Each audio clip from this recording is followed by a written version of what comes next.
কেন্দ্র সরকারের টাকা মানে কেন্দ্র সরকারের পৈতৃক সম্পত্তি নয়।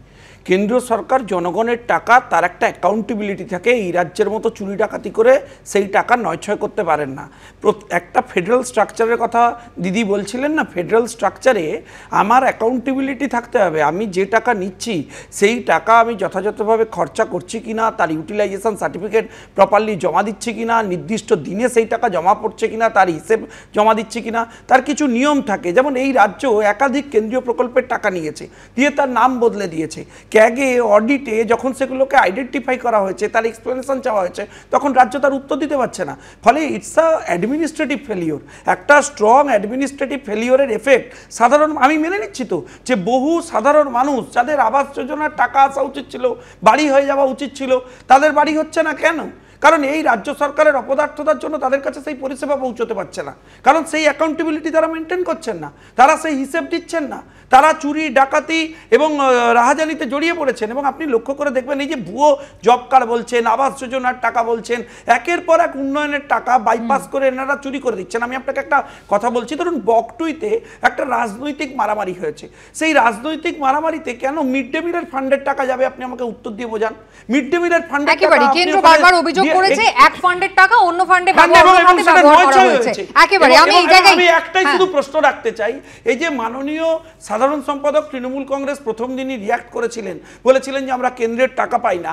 আমি তৃণমূল কংগ্রেসের কাছে জানতে চাই যে বাজেট প্লেস করার আগে নির্মলা সীতারামনজির কাছে আপনারা কি স্পেসিফিক প্রপোজাল নিয়ে গেছিলেন? কবার দেখা করেছিলেন? আপনার কজন এমপি রাজ্যের উন্নয়নের জন্য স্পেসিফিক প্রপোজাল নিয়ে গেছিল? যায়নি। কিন্তু শঙ্কু, এখানে তো এটাও উঠবে যে যখন গতবারও আমরা দেখলাম, যখন একেবারে জুলাই মাসে যে ভোটটা হলো, সেখানে কারা বেশি সুবিধা পেলেন? চন্দ্রবাবু নাইডু তারা সুবিধা পেলেন এবং বিহারে নীতিশ কুমার সরকার সুবিধা পেলেন। এবছরও বিহারে ভোট রয়েছে এবং একেবারে ভোটমুখী বাজেট হচ্ছে, এটা কিন্তু বিরোধীদের অভিযোগ। না না, আপনি নির্মলাজির বক্তব্যে দেখবেন বিহারের কথাটা তিনি উল্লেখ করেছেন। সেই দিনই পশ্চিমবঙ্গের তৃণমূল লাফাতে শুরু করলো যে আমাদের কিছু নেই, আমাদের কিছু নেই। এবার যখন উনি পশ্চিমবঙ্গ একের পর এক শুরু করেছেন, তখন তৃণমূলকে খুঁজে পাওয়া যাচ্ছে না। বেশ, আমি দেবনাথদার কাছে আসি। দেবনাথদা, প্রধানমন্ত্রী আবাস যোজনার নামটা বদলে বাংলার বাড়ি, জল জীবন মিশন তার নাম বদলে জল স্বপ্ন করা হয়েছে।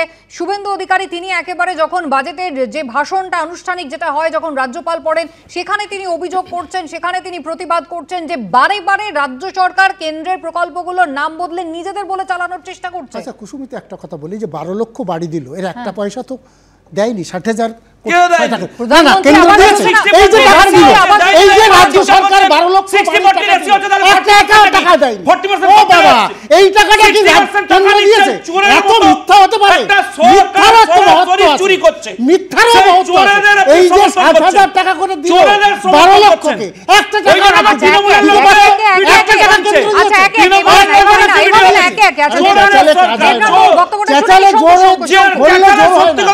দেখো আপনাদের জন্য ফাম্বেল করছে, আপনি উত্তর দিন। এই টাকাটা কে দিল? না জব বাতিল করেননি কেন?